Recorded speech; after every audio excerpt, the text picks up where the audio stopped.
Hello, welcome to the Quarter to Three live stream of Galactic Civilizations III Crusade. My name is Tom Chick. I'm here to conquer a galaxy with you, a universe, actually just a galaxy. This is a game I've had going for a while. I was going to mess around with this, but I think I'm going to start a new game because jumping into the middle of jumping into the late part of a 4X can be a little daunting, but I just wanted to show you a couple of things here first. Quick reminder, it is Monday. Happy Monday to everyone. Hope you're having a great week. It's Loyalty Day. I hope you're exhibiting loyalty to something or other. We do requests every Wednesday. That won't happen this Wednesday.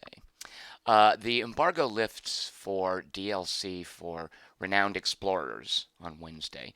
It's a nifty little add-on called Emperor's Challenge, and I relish the opportunity to get back into that. I like some of the stuff the DLC is doing. So as soon as I can stream that, I'm going to, and that'll be on Wednesday. Therefore, Request Wednesday will be held on Friday. How crazy is that? We're not even going to call it Request Friday. It's going to be Request Wednesday, but on a Friday. So how's that for mixing things up? If you've got something you'd like me to stream, just type into the comments section for any video or the chat if you're watching live. I vote for, and then the name of the game. And I'll put it on a list, and normally we'd draw today. Actually, should we go ahead and draw today? We might draw today. I don't know. I don't know. What should we do? Well, I'll decide by 7 o'clock. At any rate, get your votes in. Normally we draw at 7 p.m. to decide what's being streamed Wednesday. With this disruption in the space-time continuum, should we draw at Wednesday at 7 p.m. for the Request Wednesday to be held on Friday? I don't know. Bradley Steele is, whenever the drawing is, he's voting for Dune Buggy Soccer, aka Rocket League. Richard Fogey is saying draw today. You know what, Richard Fogey, I'm down with that. In this day and age, the last thing we want is just crazy inconsistencies, right? We need something reliable in our lives. We're certainly not getting it from the executive branch of the government. So let me see what I can do to provide that by doing a drawing today at 7 p.m. as expected. So let's see. Bradley Steele voting for Dune Buggy Soccer. Which it's a game where you drive a dune buggy around, and every now and then there's a soccer ball in your way, and it gets hit. And if you're lucky, it gets hit towards a goal that gives you a point, I think. It's like soccer, but with dune buggies. Let's see. Eric Geithner voting for, what is that? World to the West. It almost looked like Word to the West. But no, it's World to the West. I've never heard of that, Eric Geithner. Chris Hornbossel voting for Long Dark, a game in early access.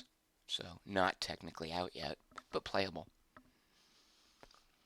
Richard Fogey is reasserting his vote for Gremlins Inc. G. Colonitis voting for, oh good lord, Red Alert 3. At least it's not Dawn of War 3.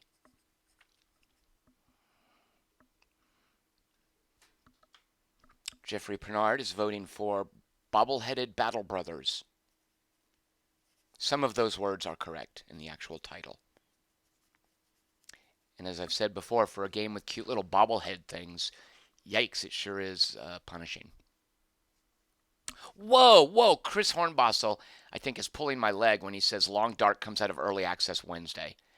A, these games never come out of Early Access, and B, Wednesday? That quickly? Wow. All right, cool. So it's basically a few days away from being all clear to play. Sweet. I did not realize that. If you want to get a sense for Long Dark, watch Sarah McMaster's YouTube videos of it. She's great. Watching her work her way through it. She knows the game well. All right, so let's see. Let's go ahead and get Request Wednesday's list open here because we're going to go over to it at 7 p.m. Let's get randomresult.com. I know you're here to watch some Galactic Civilizations 3. Sorry for the bookkeeping, but we'll get this out of the way. All right. Here we go. Let's see. Oh, there's some sound. You guys can hear it. Chris Markinson says he believes they're Canadian developers, the Long Dark folks. Metabaron wants to know, what game is this? Seriously, Metabaron? Come on.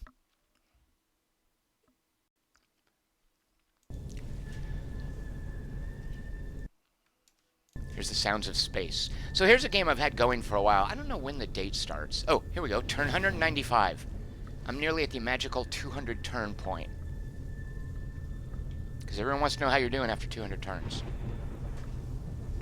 I'm the Drungan. They're like the bad guys.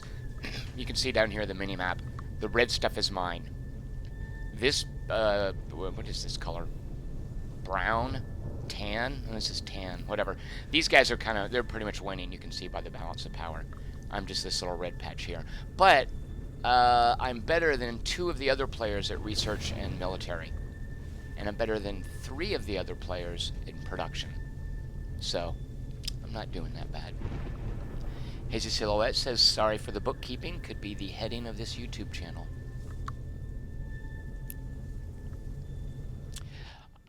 So the reason I'm also not playing this particular game today, I mean, I'm not going to push forward with this one. This is squarely in the end to mid game, in that I'm playing on a small map. There are no more planets left to settle, and in the early scrambling for settling, this is really rude, I only got my starting planets. Look. There, it's the extent of my empire. You always start with a home world, and the home world has the equivalent of Mars, some crappy little secondary planet. There, this right here. It's the extent of the Drengan Empire. Not much to look at. Can anyone tell me what movie that's a quote from? Not much to look at. Is it just me that saying that made me think of that movie? If you get that quote, actually, I'll give you 2 votes for Request Wednesday. One of the things I really like about Galactic Civilizations III, which, boy, has come a long way. I mean, it's similar to Stardock with their Fallen Enchantress game. It was terrible when it came out. They basically reworked it. They made it into a new version, the name I forget, where you are fighting against an overlord. What is that called? Fight the Overlord. Shoot, what did they call that version of Fallen Enchantress where there's a big bad evil dude and you start as a plucky little empire and you decide whether or not to collaborate with him or to resist him, and then you fight him. Dagnabbit. So far we have guesses. Serenity, nope, Nate. Batman, nope, Jeff Pinard. Not much to look at. Tom MC, very good question. Very good guess. It's not a reference to the Millennium Falcon in a Star Wars thing.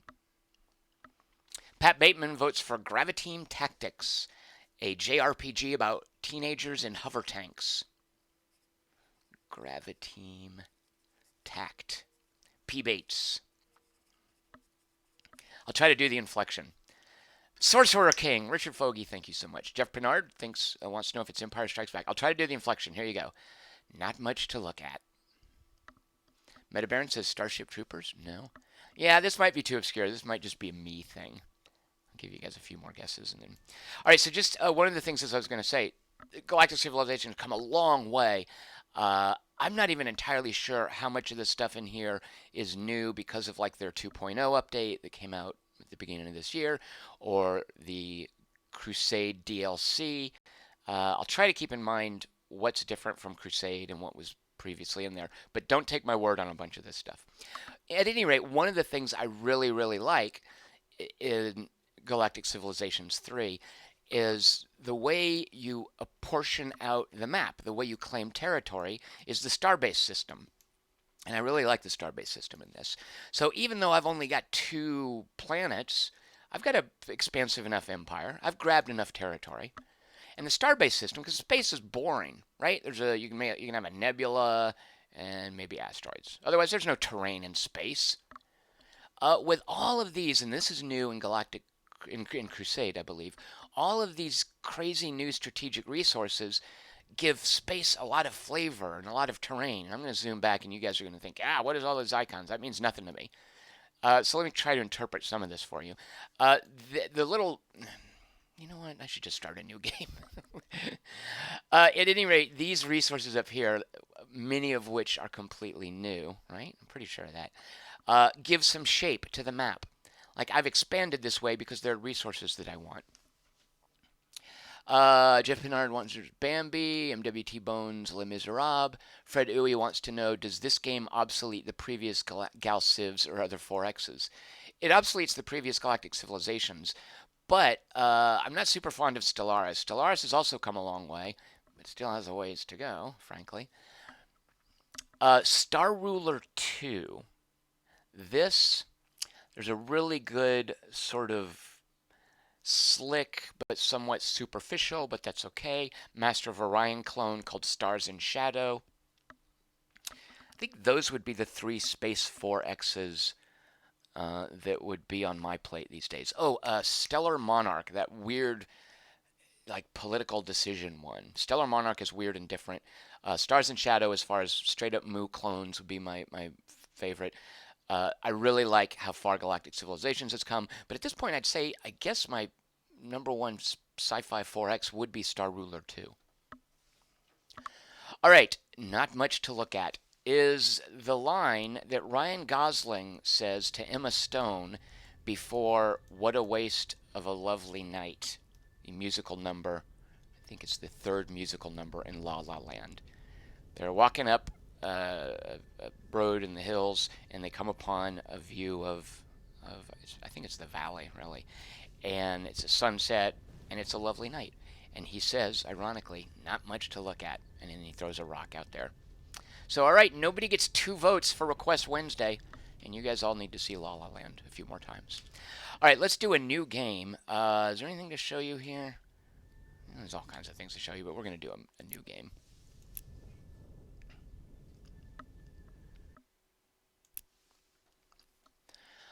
All right, you can make custom races here. I'm not sure I'm ready for that.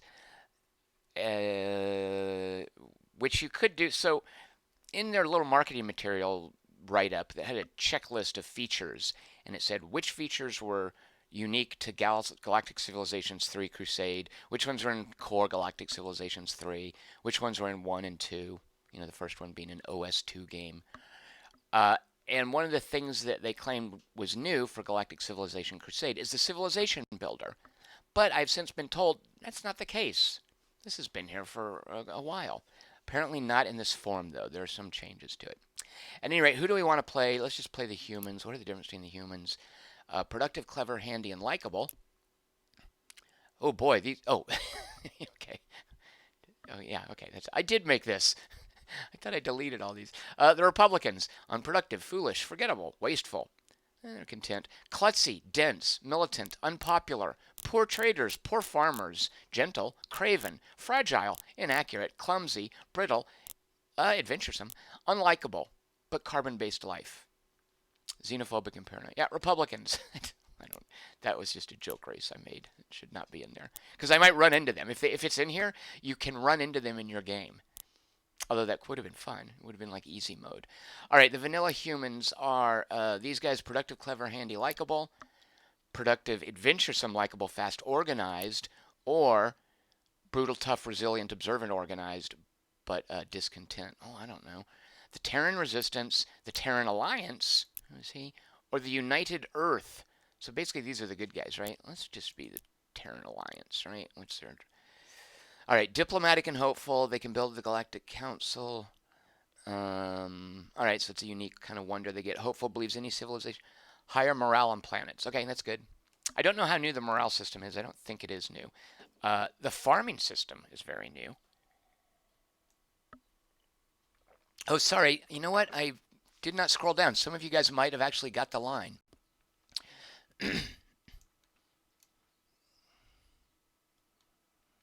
Oh, Jeff Pinard says, are you doing the wrong pronoun? She's not much to look at, because that would be apparently a Millennium Falcon reference. Is that true? She's not much to look at, but she's got it where it counts. Metaburn says, I haven't watched that movie and have no desire to do so. Presumably he's talking about Star Wars. MWT Bone says, I've seen La La Land 0 times, which is the optimal number for me. It's incorrect. Chris Markinson says, isn't La La Land the movie that lost Best Picture of the Year to Moonlight? I don't know what Academy Awards you saw, Chris Markinson, but the ones I saw, Warren Beatty pulled out an envelope and he said, Best Picture, La La Land. So, Rocket Monkey says, I saw too many clips from it during Academy Awards. I don't think that line was one of them. Hazy Silhouette does point out that nobody wants Republicans as space neighbors. Roth to Truculent voting for bloody boobs. Roth T B boobs. Pickle Muffin Uber Dutch is writing the Curious Expedition. I can't tell if that's a vote. I'm just going to put it down as Pickle U Curious Expedition because Mr. Ah, Mr. Uberditch, if that is a vote, you should write I vote for and the name of the game, just so that I don't mistake people mentioning a game or answering a question for an actual vote. Metabaron demonstrating he's got some faulty wiring in his brain, says he has no desire to see La La Land. Metabaron, it's a medical condition. You can treat that by seeing La La Land. All right, we are going to play These Earth People. Oh, what? I didn't mean to jump in. Oh, okay. Now I think it's loading the parameters. Hot loading game data. We'll go medium. Look at this. Look how crazy you can get. 60. That's way too many. We'll do large. Give ourselves some breathing room. I think the default is random, loose, scattered. Let's go with a realistic space physics, astrophysics. Have a spiral map. Galaxy options, just leave all these normal. You can jigger these around if you want to have a funky game. All the victory conditions enabled. I guess also, yeah, I'm going to do this. No, you know what? I'm not going to do that. I'm going to do this one. Should I? You can only trade techs you've discovered. I don't know. We don't want to disable AI surrendering. Tech trading is a weird thing in these 4X games. Actually, in any 4X, is you get these techs, like you learn a tech, and then you trade it to a neighbor for a tech that you didn't have, and then you trade the tech you didn't have to another neighbor for a tech you didn't have, and then that tech you didn't have, you trade to the first neighbor, and you just end up piling up techs with little regard for how much actual research you're doing. I never really liked that. You know what? Let's just turn off. But then if you turn off tech trading, it kind of undermines the importance of diplomacy, doesn't it? You know what? We're just going to leave everything. Fine. They designed it this way. We're going to do it that way. All our neighbors are going to be random.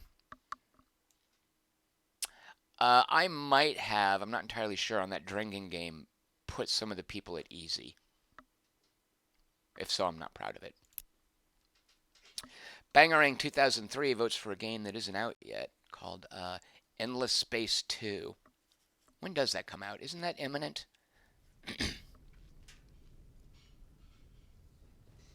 Eric Geithner changes his vote to Hand of Fate. I guess he's bailing. He's not loyal to World to the West. I'm just going to put H O Fate. Backstory. All right, Earth.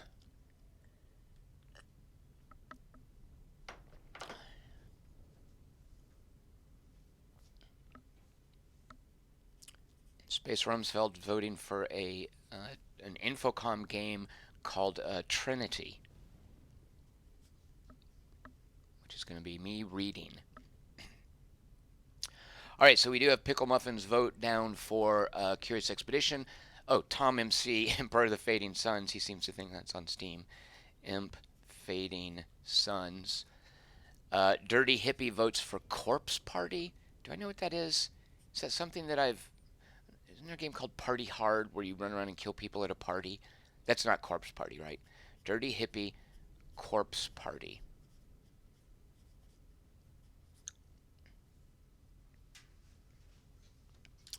Rocket Monkey votes for Don't Starve Shipwrecked. I probably have a saved game of that. Don't Starve Ship W. All right. All right, we're at Earth. What ship did we start out with? Of course, a survey ship. Good. So we'll just run around and pick up space junk. We should... No, shoot. I'm not used to... We should have... So Mars should be a moderately habitable planet near us. Yeah. All right, a lot of this stuff is old, but a lot of it is new. I think they reworked all the stuff you build in a planet. They certainly reworked ground invasions, which were kind of fun. I was messing around with those as the Drengen. You actually drop troops in specific places, and they run around on the board in real time. It's not real time. It's real time like the space combat in that you're not controlling things. You've done some things to influence the setup, but then it resolves in a real time thing. So the little troops run around and they fight over cities, and whoever captures the most cities wins the planet. It's cute. We definitely want to get a shipyard going because we can't build ships until we do. And that's going to take us 9 turns. So just research. I'm pretty sure that a lot of the tech tree stuff is the same. Uh, they do. I don't know if this is new. Based on the traits that your empire has, where do I see those? Here, where are my traits? At any rate, based on what traits you chose, it determines, it sort of procedurally assembles a tech tree for you, which I like. The early bits are going to be the same though. So let's see, we want to start with something to get our colony going. What is this? To build, yeah, let's do that. We don't really need food. Well, okay, we'll get that going. Although, no, there's actually one that gives us faster movement on our ships. Where is that? Is this it? Interstellar travel. That's farther range. Artificial gravity. Here we go. Always nice to have artificial gravity in 0G. Meta Baron voting for Gremlins Inc. Gremlins Inc.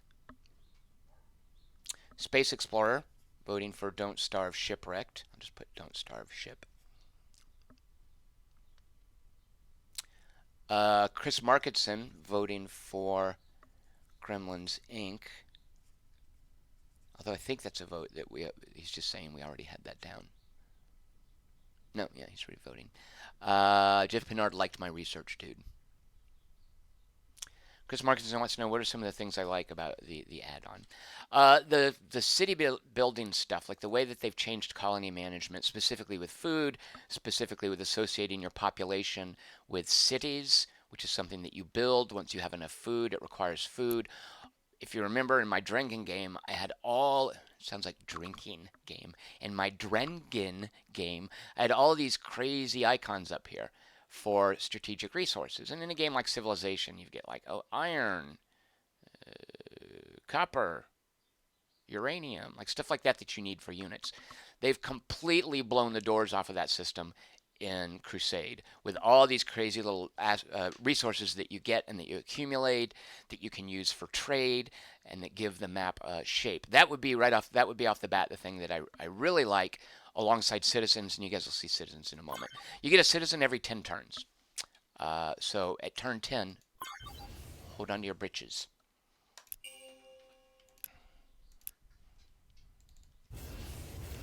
Scooping up, as these are basically goody huts, barbarians, and Civ. Okay, this is also new as well, and I like this. So there are things. One of my issues with Galactic Civilization all along is I feel like it's had a personality problem, right? Galactic Civilizations 2, which I actually wrote the manual for, and I had a lot of like while that was being built, I was learning it, and I was having a lot of back and forth with the developer, with Brad Wardell, about how do these different systems work. And even after it came out, like it was a very system-based game. Some of the systems were kind of obtuse, I felt, but Brad's a programmer. He's a programmer before he's a designer. So he can create a cool interaction of systems, but I always felt it was a little challenging giving them personality. So over time in successive releases, with the Twilight of the Arnor? Was that the name? That was an add-on. I think it was the second or third add-on for GalCiv 2 that finally gave it some personality with the factions. And GalCiv 3, I kind of felt the same way. It wasn't starting with as blank a slate as GalCiv 2. It was kind of picking up where Twilight of the Arnor left off, but it still had a bit of a personality problem. And I feel that Crusade takes up a lot of that slack with what it does. I'll show you this in a minute. With what it does for the map and the construction subsystems, with all of these little resources that you're going to pick up here, that's a lot of personality. Like I play a game and I'm like, oh my god, I need more Prometheon. I need Prometheon to level up my citizens. Where on the map is Prometheon? Oh my god, this empire is sitting on all the Prometheon. So I either need to trade with them for it or I need to steal it from them. That's personality. So the other thing are the citizens.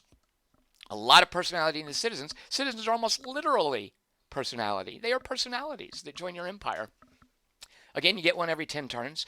There are ways you can accelerate that. We'll look at that in a minute. And then this bazaar, not bizarre, bazaar, like a marketplace, which you just saw. It's something you can find on the map. There it is. There's a bazaar. And it's kind of a, oh, look, it's got a little sign on it. I also didn't, didn't remember how good the space porn is in this game. That right there is some hot space porn. If we get into battles, which at the rate I'm going, we will not, there's some really nice space porn in the battles. But look at that. That's lovely. So that's the bazaar. And what is the bazaar? It gives the game personality. How? Well, we know that there's a lot you can do with the ship builder in this game. Super flexible. You start out with a basic palette that gives you pre-built ships. You know, it's sort of the ships are going to look like this if I'm playing this empire. And all this can be customized. There's crazy amounts of these on Steam that violate copyrights right and left. So you can do whatever you want with the ship designer. But personality-wise, still a lot of it is, okay, this one has the 3 lasers. This one has the shields. Okay, this one has the special long range, so it can fly farther and fight out farther from my empire. You know, it's as much personality as you want to give it. Its personality is basically as much is dependent on what techs you've researched, and it's pretty good. It looks great. It's great space porn, but it's kind of a typical ship builder. And you can ignore this completely, by the way. As you learn new techs, it lines up the ships you can build. However, you shouldn't if you want to optimize GalCiv, if you're playing at any meaningful difficulty level. By the way, the AI in this is another strong point, I think. If you're playing at a meaningful difficulty level, you'll want to optimize your ships. So how does the bazaar add personality? The bazaar does this crazy, it breaks the whole concept of ships by adding, is it 36? Is it 12 per age? I could count. So these are locked until I move up into a different tech threshold. The second tech threshold, and then these bottom down here are locked until I move into the third tech threshold. So right now at the opening tech threshold, we've got 12 ships available. And you're like, oh, well, I can just build those, right? What's the big deal? You can't. These ships do weird, funky things, and there's only one per game. Oh my God. Wait a minute, these are different. Oh, there's just different names? Is it a whole different ship? They're whole different ships. Wait a minute. No, is that right? Are these different ships every game? At any rate, they're unique. I think these are... These are... Wait a minute. That's not, because I've seen that one before. I've seen that one before. I like that one a lot. I don't think I saw that. No, I didn't see that before. Okay, so there's a bunch of ships, and I guess, is it random when they come in? Huh. At any rate, the point being, you can't build these ships because they all have some special power or some special ability. Alex Chapman votes for Bayonetta. Alex Chap, the Sarah Palin simulator.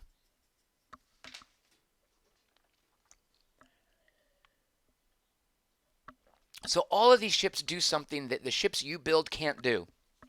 There's only one in your game, and if someone else buys it, you don't get it. It's theirs. So let's look at an example, for instance. I took notes about what all the ships did, but it's completely changed because they're different per game. Well, I'll show you the one that I liked. Let's see if it's even in here. Oh, the Legend is cool. All right, so the Legend is just a constructor ship. And you'll note, you see all these little dots here? These are the special resources you need to buy them. If I want to buy the H-12 Super, which is a really fast, long-range scout, this is going to unfog the map for you like that. Because if I look at the scouts I can build, oh God, here I am, Tom-splaining the game. If I look at my default scout, where is my default scout? Oh wait, let's go into my shipyard. So used to having a bigger map to deal with. Okay, I'm actually going to come back to top down. I was doing this for maximum space porn to give you that elliptical view. Oh, I don't have a shipyard yet. That's why I can't show it to you. That's another thing, is you don't start with shipyards. Shipyards are different as far as you like build it separately. They have completely separate queues, and I think it's been like this for a while, for production for ships and what are called social constructions, which are the things you build planet side. Um, at any rate, the normal scout that I would get only goes, I think, 2 spaces and has a sensor radius of, is it also 2 spaces?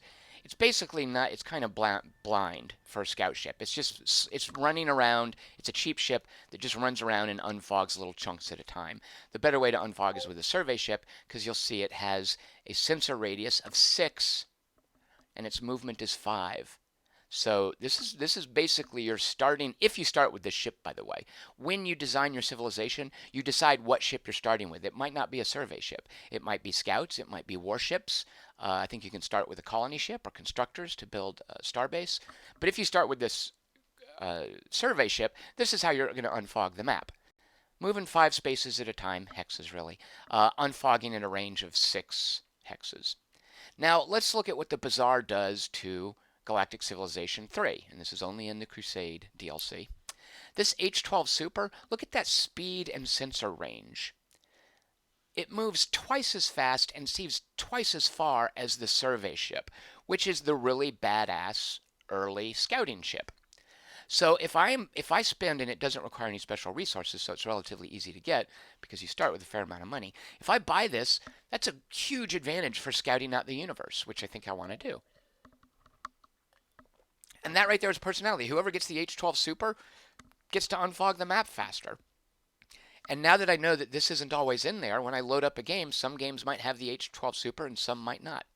Now this is a minor example. Let's look at some of the others. I can buy this right off the bat until I get special abilities. Prometheon, for instance, is one that Prometheon's really important for the Citizen subgame, which, assuming that I ever get past turn 10, I'll get to show you. You need Prometheon to buy the Whisper. And I hadn't seen this one before. So it costs 600 gold, but until you get Prometheon, and these special resources, they're slow trickles. It's not like when I get a Prometheon mine, I have 1 Prometheon, and then once I spend it, it's gone. Once you get a mine, it gives you, every 10 turns, it gives you 1 unit of Prometheon. You can use various mining technologies and bases to accelerate that production. But basically, every 10 turns, I'm going to earn a point of Prometheon. Once I get 1, I can spend it. It's expended to buy the Whisper.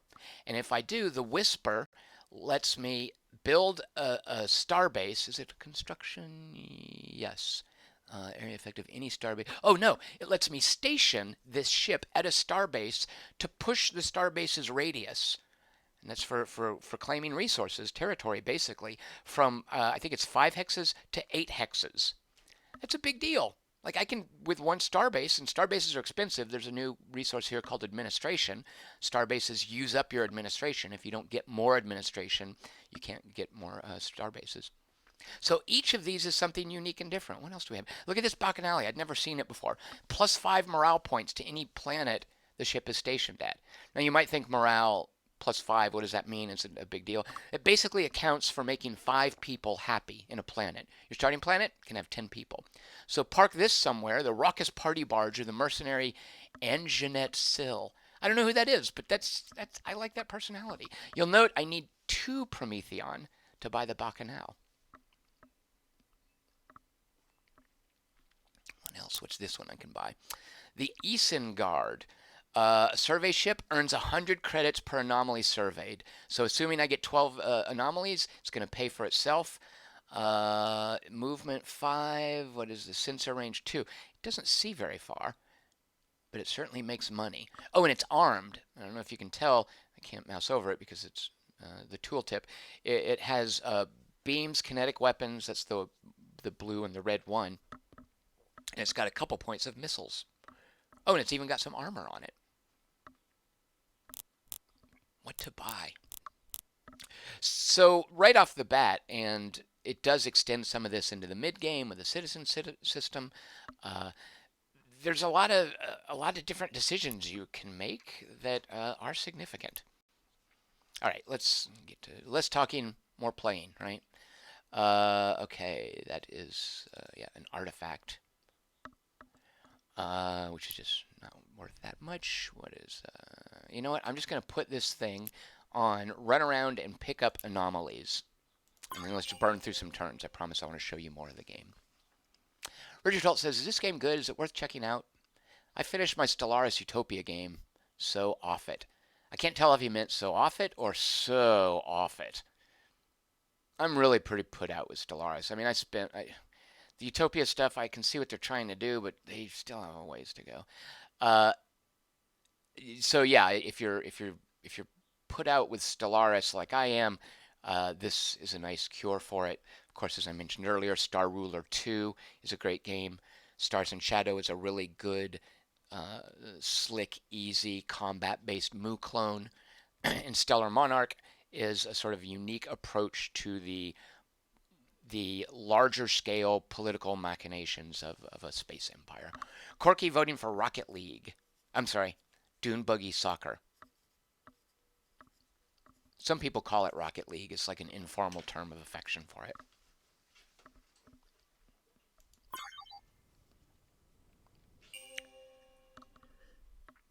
Hazy Silhouette says, do you want to bet on how long it takes before Tom hits the turn button? All right, I hope someone won some money. So as he's running around, I'll shut up. Oh, I'm so excited. 2 turns away from our first citizen. Okay, so now all of our ships have +1 move. We can research these things. Hyperspace Project is like a wonder that gives all ships +1 move. Let's get to where we can get small hulls. This is it, right? Yeah, let us build. Actually, we're going to talk to some aliens when we meet them, which should be soon, so we'll learn their language. Alex Chapman says, I challenged Tom to stream a strategy game for 2 hours without playing a turn. I could probably do that. Like if you take some 4X, which is super advanced, and you just have me Tom splain all the systems for 2 hours, that's not too remote a possibility. Wasteland. So the system of adjacency in Galactic Civilizations is always sort of I'm never quite clear on it, so I had to look this up, relearn it. Basically, what that wasteland does is anything I build in that wasteland that gives me resistance, and resistance is resistance is your defense to invasion. You can build garrisons, but generally you build buildings that give you resistance. You'll note I have 3.4. I love the tooltips of this. I have 3.4 points of resistance based on my 64% approval. If my people are happier, they'll resist more. But if I build a building that gives them resistance, namely a garrison, for instance, in the wastelands, it's leveled up for free by 2 points. Otherwise, you level things up by putting them adjacent to each other, by playing with these adjacency bonuses.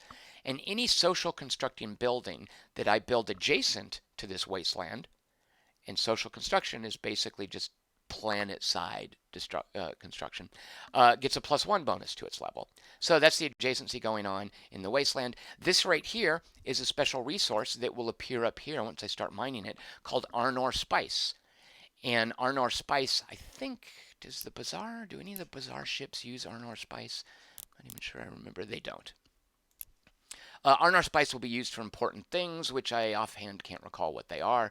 But I start, lucky enough, I think all homeworlds start with 1 special resource.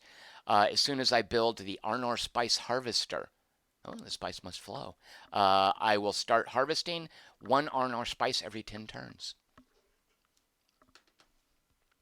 Mr. McWolf voting for Rocket League. What is it with you people in Rocket League? It's just you're driving a dune buggy around and every now and then you bump into a soccer ball, right? I do not understand the appeal of it, but you're not alone. I hear lots of people talk about it. Hey, it's really good. Let's see.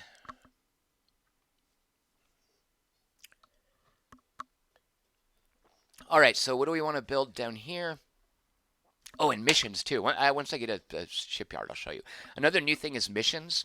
So this isn't really new. Let's say I'm done, I'm out of things to build. And if you look at these hexes, this is not a game like Civilization where as you learn new technologies, you just drop them into cities.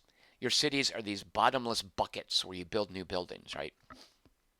Galactic Civilization 3, look at how few slots there are. There's 1 slot, each slot holds a point of population. Wait, 1, 2, 3, 4, 5, 6, 7, 8, 9, 10. Why do I have 12 population? Why is my limit 12? Oh, is it this? Yes, okay. Uh, oh, you know what? People don't live on. Well, anyway, ignore me. The whole point of these hexes is that you can't just drop every new thing in there. You have to very carefully build each colony because space is limited. And terraforming in this game, and this isn't new, this is how it's always worked, is represented by unlocking new hexes where you can build stuff. So, of course, once you're done building things and you don't want to build anything else, what are you going to do with your social construction? Well, it gives you these little missions right here. Right now, I can just boost research. Later on, I get other what are called missions. Actually, these are projects, it seems. Yeah. You get missions in shipyards, which I'll show you in a minute. Projects let you then channel these resources into things like research and economy and morale and influence and stuff like that. All right. Okay. Anyway, where were we? What are we going to build here? Do we want to get money going? The starport will help us. The space elevator is good because it gives everything around it a bonus. Wait, all construction. Yeah, so let's put a space elevator right. Mathematically, this will be 5 hexes. This is 4, so this is the best place for a space elevator, right? All right, we're going to put a space elevator there. I think the space elevator is new. Don't quote me on that.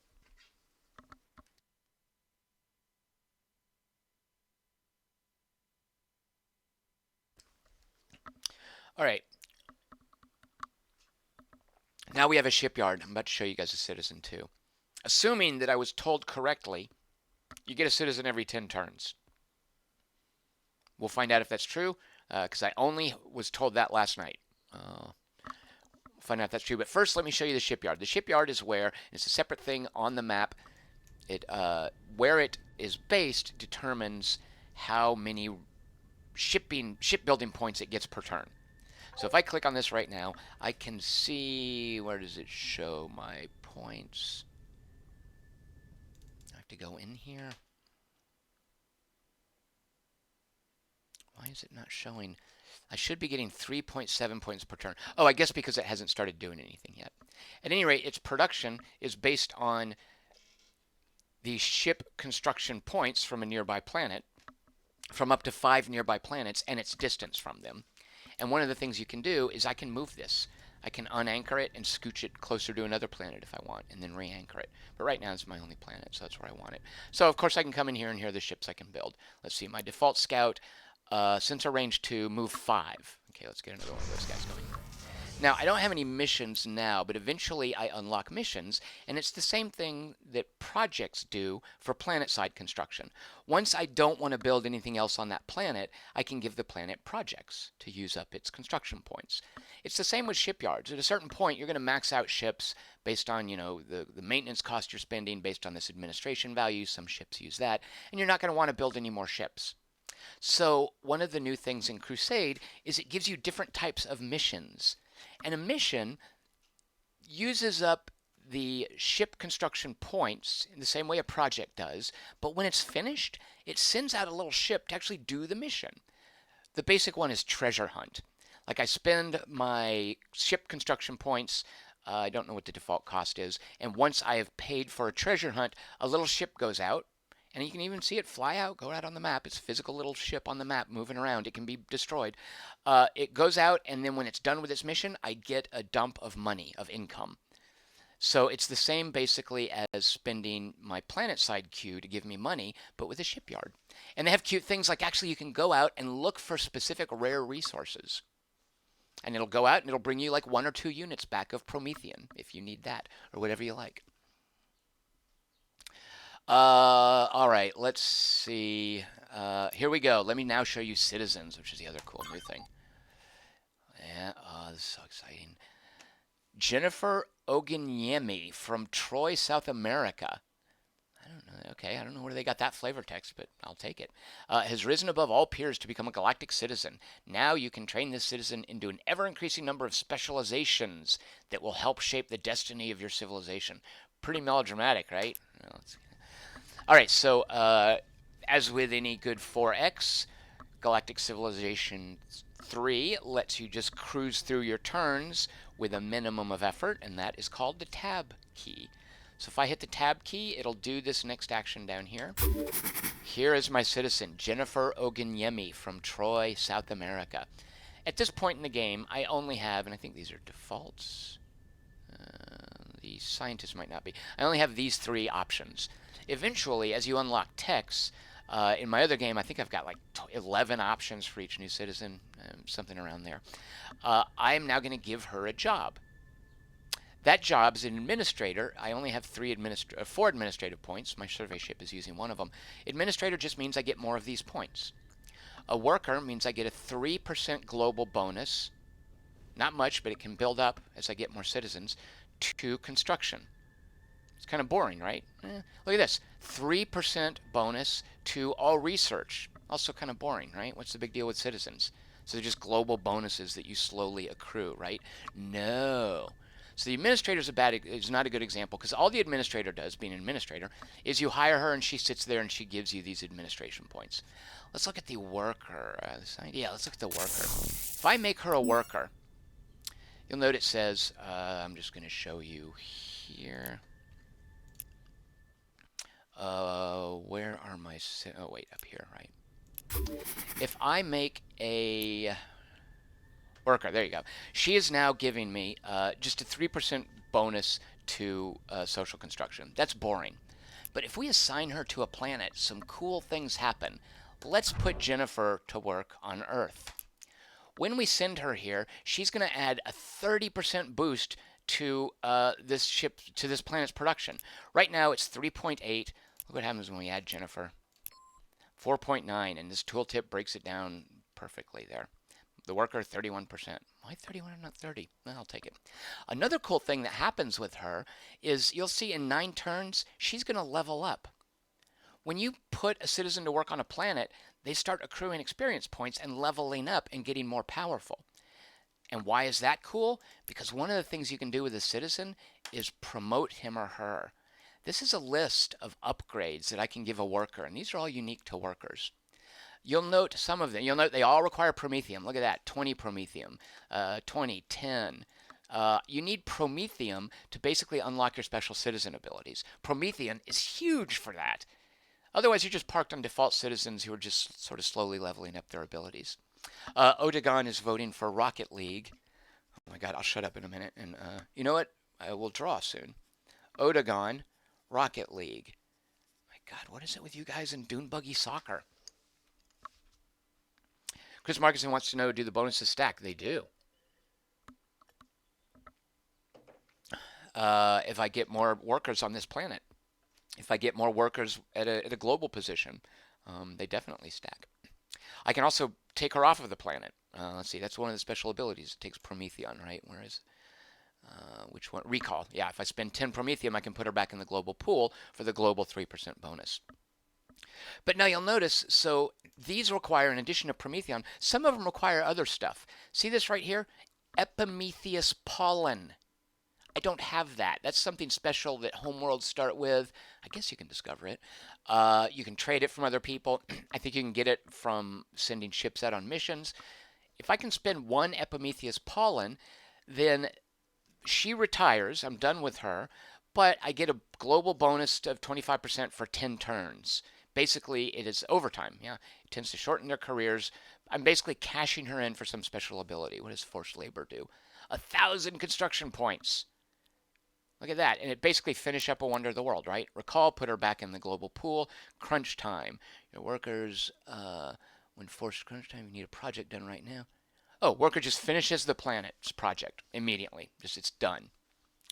Now, some of these, and I need Aurorus Arboretum for that. That's a magic space tree that some factions get to start with. Some of them I need the special ability, and some of them require a specific ideology. This whole thing right here, where I cash her in for 1,000 build points, I have to have the malevolent ideology. Ideology is not new. That is in that's been in GalCiv 3, I think, from the beginning. And it's kind of a tech menu. I don't have any points yet. It's a tech menu where you choose whether you're benevolent, pragmatic, or malevolent. And some of those promotions for workers require that you be, one of them was pragmatic, one of them was malevolent. Okay, here we go. And that right there that I was showing you, that was just the worker. I don't have any other citizens. But once you get those other, there's got maybe 12. I don't know how many are total. Once you get those other types of citizens, there's like celebrities, there's engineers, there's entrepreneurs, spies, diplomats. Each of them has completely different upgrades that they can. You can some of them cash them in, some of them change them, and they all level up. Actually, do all of them cash them in? Don't think they do. No, because this one specifies retires. Oh, missing info. This comes out the 4th, I think. So is that Thursday? So they've still got some work, of course, that they're doing. I have run into some really annoying bugs that were based on some things being changed that aren't in this build yet. But so if weird things happen, this is not quite the release. Ah, no technology being researched. What? I will take. So let's my ships go farther.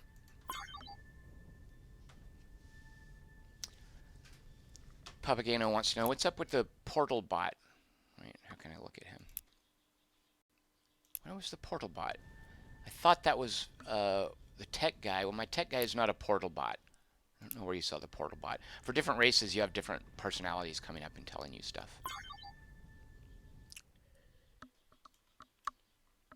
You'll note over here we've discovered thulium, which is not a big deal. It's just something that gives you. There are 3 types of weapons. This is a staple of Galactic Civilization. There's beam, missile, and kinetic. Thulium is just a resource that lets you build the more advanced kinetic ships. This is Illyrium, which is for beam weapons. What is this up here? Antimatter, which is for missiles. None of these is anything to really go crazy for yet. What did I just build here? Oh, our scout, right. Okay. And actually, we're just going to tell him to unfog. And in our shipyard, we'll get one more scout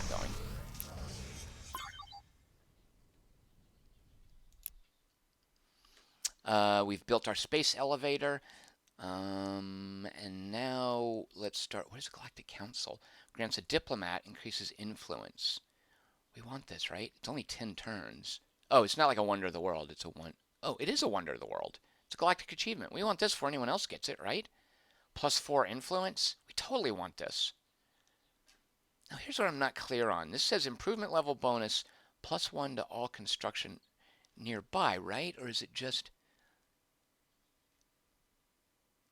So the space elevator is giving me +3 to my base manufacturing.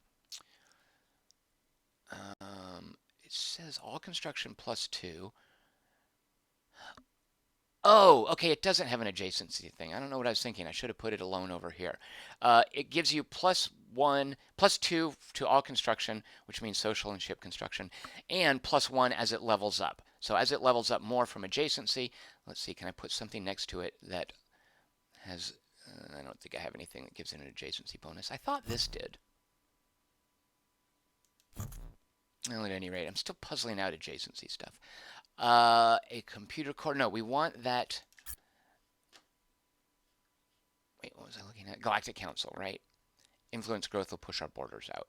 I don't know. I want all of them. This will accelerate shipbuilding. This also pushes our borders out. This improves research. We want this, right? Everybody should have a computer core. I'm going to take it.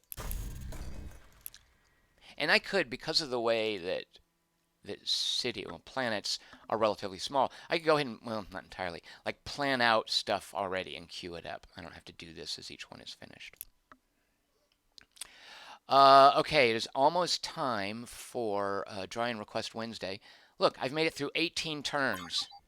Bunch of naysayers out there thought I wouldn't make much progress. Let's see how long it takes you to get through 18 turns. Okay, this is so annoying. Why did it not? Why is it coming back here to unfog? I don't trust the stupid commands. We've learned interstellar travel. So this just gives you a list of all the stuff that you can research. If you want, you can look at each of the 4 tech trees. You can't zoom out, which I keep trying to do with the mouse wheel. These right here, this This is also a staple of Galactic Civilizations. When you get to certain points in the tech tree, and I am there, right? Okay. Commerce specialization is is the name of a tech, and when it's a circle like this, that means you're going to make one of three mutually exclusive choices. So commerce specialization, when I choose it, breaks down into wealthy population, supportive population, or designated trading partner. This one lets me make an additional trade route. This one improves morale. This one is a global bonus to income. I can only pick one of these. Now the cool thing is with tech trading, you can trade for the other two. You can eventually learn all three if other races give them to you. All right, what do we want next? Let's just start. And we don't care about military ships. We're going to be peaceful, right? Xenocommerce for money. Okay, let's see. Matthew Mangy and Joshua Marshall vote for Dawn of War 2.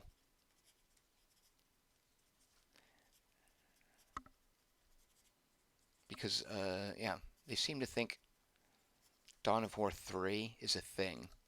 Actually, Dawn of War 3 is not that bad, as far as pretending it doesn't exist. Dawn of War 3 is fine if you're into that kind of thing.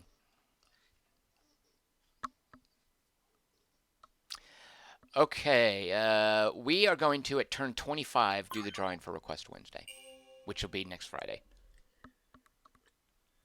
Wednesday, we're streaming Renowned Explorers, The Emperor's Challenge.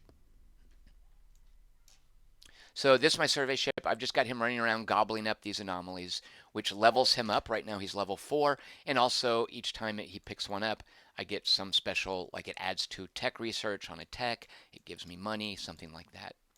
Did you guys see that shooting star? This is just like a Spielberg movie up in here. Okay, I'm going to drive this guy around myself because I don't trust the AI to do it. New citizen. All right, we don't need to worry about administrator yet. We seem to be doing okay. Remember, we're getting a new citizen every 10 turns. Let's get a scientist. And the scientist, Jennifer Jones from Plymouth, South America. South America seems to be a breeding ground for prominent citizens. So this is just a 3% bonus globally to research. Well, why settle for that? Oh, I didn't assign her. Why settle for that when we can instead go from researching 3.7 per turn, and you'll look here. I'm loving the consistency in all this. There you go, 3 per turn. Oh, it rounds down. That's rude. Now that we have, what was her name? Jennifer Jones? That can't be right. Yeah, Jennifer Jones. Who's the woman Bill Clinton had an affair with? Oh, Jennifer Flowers and Paula Jones. This is a composite of both of them. So if we assign her here, then our research goes to 4.7 because she's a plus 30% research if you put her on a specific planet, and she goes up levels. Now let's look at what she can promote to. If we're malevolent, coerced invention, massive one-time boost to research. It spends her. Recall, bring her back to the global pool. Or epiphany, they might not manage anything else. Oh, just straight up finish the current research project. But for this, you need Arnor Spice, which guess what we have? We don't have the Promethean though. And for this one, you need to be malevolent, and it takes Helios ore. So all those little promotion things need special abilities, which the interface kind of falls apart with that. If I really need Promethean, I of course want to know what race is trading it. And the way I have to do that is exhaustively go through diplomacy one at a time and see who has what in stock. One thing you can do is just look at the map and sort of look at who's sitting on, if you've unfogged the map, who's sitting on what resources and assume, okay, well, he or she obviously has that resource. But since you can trade the resources with each other, another race might have a stockpile of it that he's gotten to trade. So you have to exhaustively go through. I don't have diplomacy unfogged. I haven't met anyone. The diplomacy options one at a time to see who has what resource you need. I predict, I hope, at one point there will be a really helpful tab here where you can track the stockpiles of resources that you know about and how to get certain resources. Specifically because, let's say I really, really want to do this right here, but I know I need 1 Helios ore.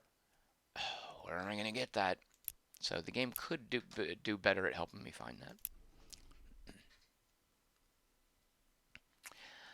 that. Chris Marcus said Jennifer Jones is also a curler from Winnipeg.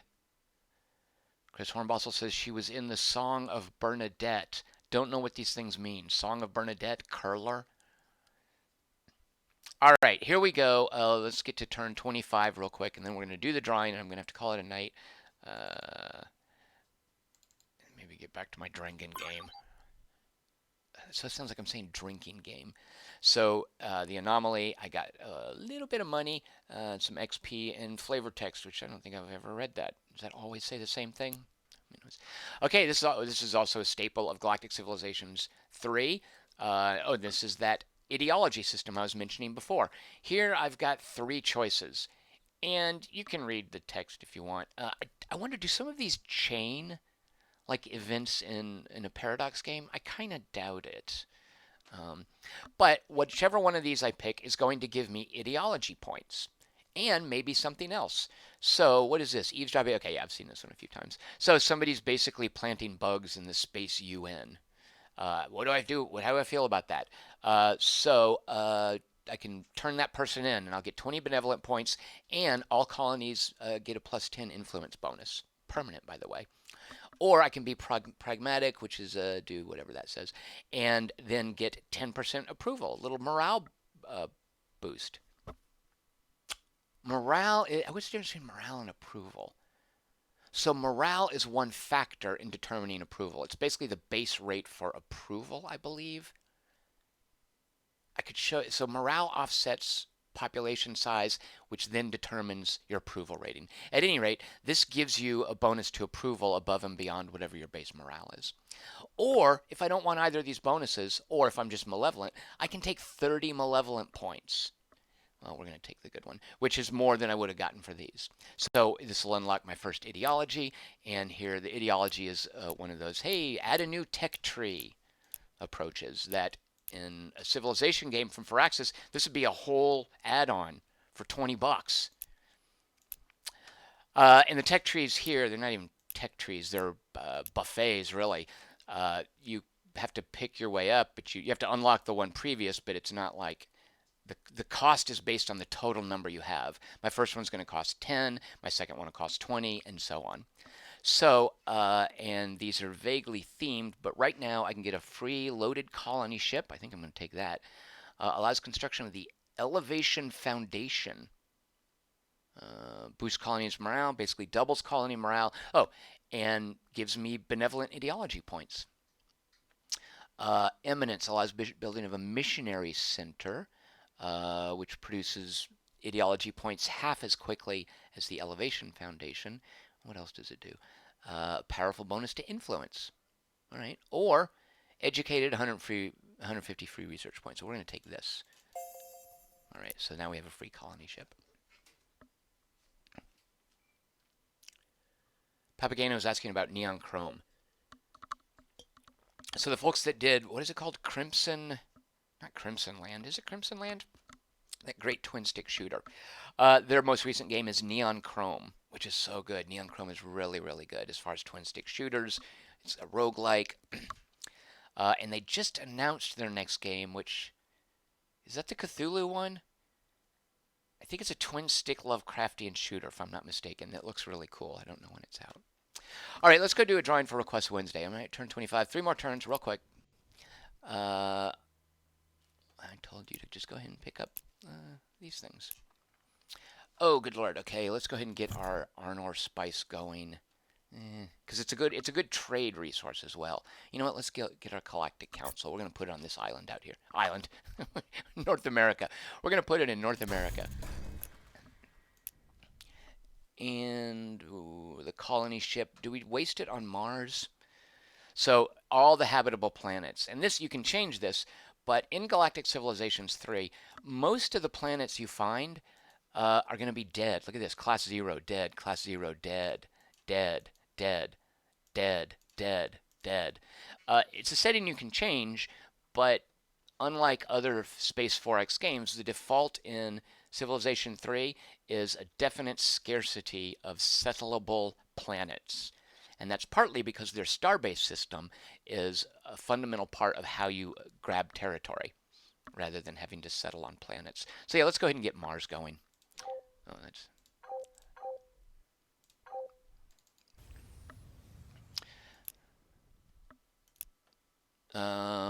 what do we? Oh, look, we have snugglers. These are basically not triffles. Triffids are the carnivorous plants. Tribbles are the fuzzy squeegee ball, those little cush ball monsters from Star Trek. So these are basically tribbles, and they add to influence. And it's a resource you get, by the way, is snugglers. There's little pets. So at any rate, when we build a snuggler shelter, we can start our income of snugglers. But in the meantime, what is this? A haven? Oh, adds to population. We want this. All right, so here's one of the new population model is oh, look at all the people that landed here. Way overcrowded. Is that because I guess the free colony ship we got had 5 people on it? Awesome. So the way population works is you build cities to add to your population capacity. You can only build cities. One of the requirements for cities is food. And we don't have a positive food balance yet. So at some point, we're going to want to put a city here. It's a haven, of course, which is going to give us a bonus to population. A city normally gives you 4 population. Is that right? Oh, 8 population. I'm going to get 4. This will give us 10 when we build it here. So we're going to build a city there once we get some food going. Food is a global bonus. You don't have to worry about shipping it around. To start out here, I guess just the space elevator, right? Because it's just a great bonus to your manufacturing. Yeah, let's put a space elevator on Mars. All right, almost time to draw Request Wednesday, which is now Request Friday.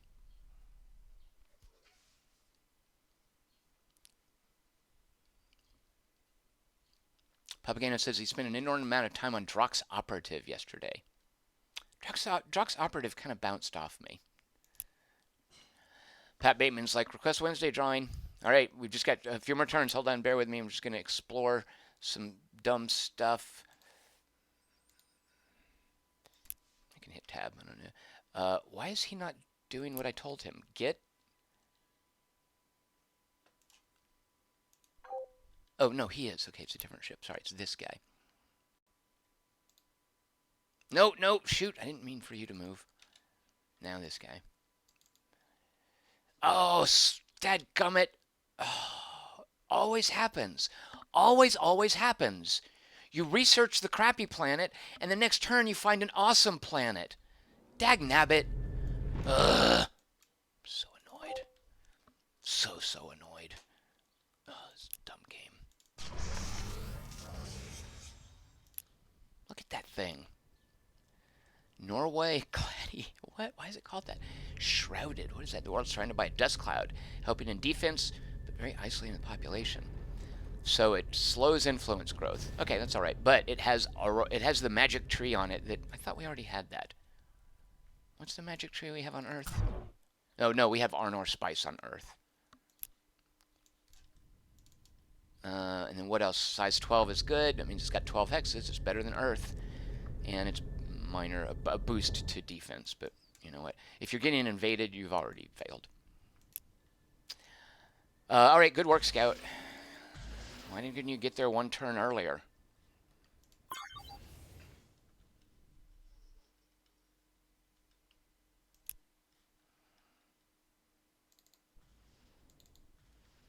I don't know about you guys, but I have to unfog every little fogged hex, or I'm just going to back up until I get it. Like there, right there. Shouldn't I go over here? No, I have to unfog this right here. All right, turn 24 coming up, and then we'll do the drawing for Request Wednesday, which is actually a Friday. What is this? Oh, Illyrium. Bleh. Illyrium, there's antimatter. What else? Illyrium. Okay, nothing too fancy yet. This is, remember, the bazaar. I don't know why placement of this matters. I mean, I guess you have to find it before you can buy stuff from there. But when you buy a ship, it shows up at your at the closest shipyard, I think. All right, scout. Look again. And it's got hypersilicates, which I forget what those are for. Certain. I know in my last game I was like, oh, I really need some hypersilicates. Oh, look how pretty that planet is. Dagnabbit. Oh, why did I settle on Mars? Stupid Mars, man. Mars is just a trap. It's just a pit. Don't fall for Mars.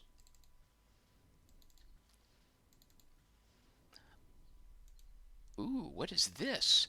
Man, okay, first of all, this whole idea about, hey, there's only dead worlds. Never mind that I said that. What is the deal with this? Class 19?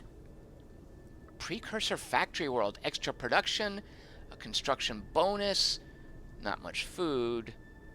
What is that minus 50 synthetic pop cap? I'm not sure what that means.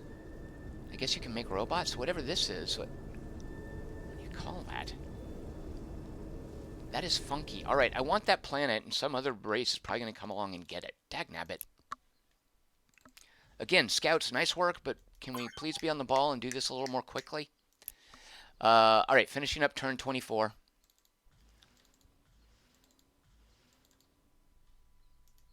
Here we go, turn 25. Pirate, okay, this is just letting me know that I found a pirate base. Pirates are, they have a base, they send out little raiding ships. They're a pain in the butt early on. Later on, you can use them to train your fleets. Where are the pirates? Is that one? No. Why did I get a pirate notice? Huh. Maybe it just gives me that at a certain point. So remember, by the way, I like this. All of those little bonuses, it remembers them. My little influence bonus to colonies is an ongoing event. All right, let's do Request Wednesday, which is actually on Friday, just to let you know. Let's come over here to my desktop. All right. Here is the list for Request Wednesday. Wow, we got a lot of choices here. All right, let's type this up. Here's the exciting part of the live stream. Why does it say Immortal Redneck? This is not immortal. You know, maybe that's a reference to me. I'm an immortal redneck. What do you think of that? I am a redneck. I do have white trash blood. All right. Rocket. Oh, good lord. Already I can't type. Rocket League. B Steel. Ho Fate, which is Hand of Fate. Another good twin stick shootery thing. Eric, roguelike with a little card conceit. Chris 8. Oops. I'm going to do it as one word. Long Dark. I can't believe that's out of early access. Finally.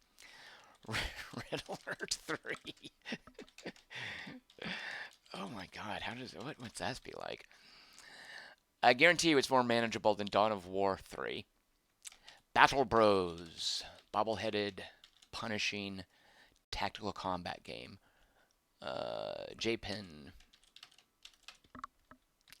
Grav Team Tactics. A JRPG about hover tanks. Piloted by little anime children. B-Boobs. That's just Rotha Truculent. What else do we have? Curious Expedition. Very different from Renowned Explorers. I know when they were in development, I was like, those look very similar to each other. Not at all. Endless Space 2, which I think that's an early access playable thing, right? Not sure when that's due out, but I'm looking forward to it. Trinity, which is an Infocom text adventure, which I presume he knows something I don't, and it's on Steam. Emperor of the Fading Sun, speaking of something he knows that I don't. Can't imagine that's on Steam. If you get a chance, look up the FAQ for Emperor of the Fading Suns. Check out who wrote that. Corpse Party. Dirty Hippie. I forget, he spells it weird. Let's see. Oh, good lord, I can't read. Pine. Oh, Don't Starve Shipwrecked. Good lord. That's Rocket Monkey. Gremlins Inc., first of many votes. That is Meta Baron. And I'll call this for double votes in a minute. Let me just get everything down here. Also DS Ship. And that is Space Explorer. One word. Let's see. Gremlins Inc. Just call it GI for general issue or gastrointestinal, whichever you like. And that is, good lord. Oh, Chris Markinson, of course. Sarah Palin Simulator. That is from Alex Chapman. Speaking of things that are on Steam, that are available for the PC, unfortunately, Sarah Palin Simulator 2 will never be on the PC. It's trapped on Nintendo forever. So sad. Rocket League from McWolf.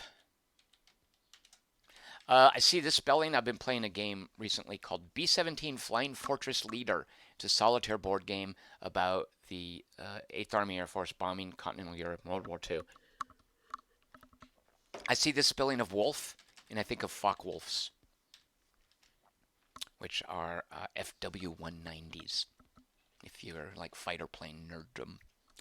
Let's see, Rocket League from Mr. McWolf. Otagon is voting for. Also Rocket League. I guess I need to see what the deal is with this silly thing sooner or later, right? And then, oh good lord, Matthew Mangy and Joshua Marshall. All right, you guys. Josh Marsh. All right, so here we go. Let's check now for doubles. Richard Fogey, make sure we didn't get a cut. Yeah, he got that in there, right? Richard Holt, good. Lord Cos left empty. Hazy Silhouette, no doubles. Colton Westray. Oh, I think, is that right? No doubles. Did I miss any doubles? You guys let me know.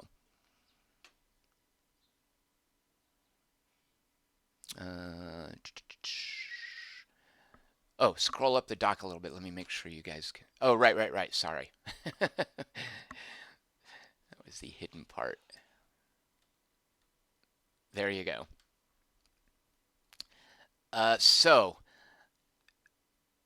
Papageno says the Focke-Wulfs were nowhere near as sexy looking as the BF-109s, which are Messerschmitts. Is that true? Because they're so much better. Focke-Wulf will run circles around a BF-109. Papageno says that was pretty much the best looking World War II fighter plane. The BF-109, the Messerschmitt BF-109 was the best looking World War II fighter plane. Really, Papageno? Really? You have got to be kidding me. Better looking than a Mustang? Even the Thunderbolts, the P-40s, like, you know, the Flying Tigers in China. Those things were awesome with that little radiator scoop or whatever that was up front. The Focke-Wulfs have a far sexier name. Reminds me of the joke about, yes, and these Fokkers were in Messerschmitts. That's the punchline. Chris Markson says to stop baiting me. Yeah, the ME-262, even if it could only fly for 5 minutes at a time. Yeah, in a straight line. It would get basically one strafing run before it would have to run out of fuel and then go land. All right, here we go. So it looks like there's no doubles. Let's go ahead and tell randomresult.com to choose a number between 1 and 31. Oh, is that the highest ever? Very cool. Here we go. On Friday. Oh, Corky. Whoa. Hold on. We're at 32. Thank you, guys. Dune Buggy Soccer that I just don't get why people are so frickin' into it. And that is Corky's vote. All right. Did I miss anything else? All right. I think we're good. All right, between 1 and 32, can you guys see this? I'm never quite sure what's framed and what isn't. Yes, you can see this. Here we go. All right, on Friday, May 5th, may the 5th be with you, because it's 6 p.m. Pacific. Let me uncover that, yeah. We will be live streaming, on Wednesday, we'll be live streaming Emperor's Challenge DLC for Renowned Explorers. But Friday, 6 p.m. Pacific, we are live streaming a game. We don't want it to double up choices called 19 Endless Space 2. Hopefully, you did not get your fill of Space 4X's today with GalCiv 3 because we're playing Endless Space 2. And what's the deal? Is that in early access? When does that come out? Does it have a release date? Release date. Oh, wait. 5/17. Yeah, good lord. All right. Almost there. I wonder what kind of state it's in. So they're still doing like updates for it. Let's see. The most recent update. Oh, April 20th. All right. It was a couple weeks ago, 2 weeks ago. Major update. Oh, this minor update packs a punch. All right, well, let's take a look at now. This being Request Wednesday, although on a Friday, I can't guarantee you I'll be able to spend much time with it. So Request Wednesdays will often be a lot of fumbling around and me having no idea what I'm doing. Just so you know, that's sometimes how it's going to be. I can't guarantee I'll get much time in advance with Endless Space 2, but we'll take a look at that on Friday. So join me for that. Join me on Wednesday at 6 p.m. Pacific for Renowned Explorers, the Emperor's Challenge DLC, which adds a mode. Well, you know what? You'll see. Come on, drop by and check it out. Richard Holt says, in summation, did you guys see Will Ferrell at Samantha Bee's Not the White House Correspondents' dinner thing over the weekend? His first line coming out in his George Bush get up. It's not much of a get up. It's just Will Ferrell sort of holding his facial expression that's vaguely George Bush like. Basically, Will Ferrell squinting. That's his George Bush impression. He comes out smoking a cigarette, and he says the very first thing, "How do you like me now?" At any rate, in summation, Richard Holt wants to know, do you recommend GalCiv 3? I do, especially with the Crusade DLC. As someone who's frankly been more often than not lukewarm on the Galactic Civilizations games, I like them for what they do, specifically the work that Brad Wardell does as an AI programmer. But I've always felt that they suffer personality problems that Stardock eventually works on. But this right here, in the same way that Twilight of the Arnor addressed the personality issues with GalCiv 2, this right here pretty much is the bow on the GalCiv 3 package. I hardly recommend it. I really like what they're doing. I like the systems and how much personality they add, specifically all those new little strategic resources that you can only get from the map. I say only from the map. You can also trade for them. You can run missions out of your shipyard to explore for them. I like the bazaar, and especially now that I know that the ships in any given game in the bazaar are unique. I love that. And you know, here's our 12 starting. Once I hit the new threshold for the tech tree, I get 12 more, and in the end game, 12 more. Is it 12? 3. Yeah, 12. So I love the bazaar, and I really, really like the citizen system for how it adds every 10 turns. It sort of trickles into. Oh, there's the portal bot, right? In the citizen screen. It adds bonuses to your empire that you can jigger however you like, and each bonus is literally a personality, and you can assign that person to a planet. It's kind of like the governor system that we all love from Mu 2, right? But this governor levels up, and this governor will have special abilities that you can unlock that ties further into these little strategic resources, which also, by the way, are a facet of the bazaar. You know, one of the signs of good game design, and Stellaris suffers mightily from not having this. One of the facets of good game design is all of the systems sort of interlock and rely on each other and depend on each other. They're all connected. And I feel they've done a great job with that in Galactic Civilization Crusade. So thank you guys so much for watching. At least through the middle of this month, I'm still just doing an hour at a time, give or take. Hopefully after that we'll go back to 2 hours. We'll see how things look. And I will see you guys on Wednesday for Renowned Explorers Emperor's Challenge. Speaking of DLC that I really like, let's take a look at that on Wednesday. All right, thanks everyone. Cheers.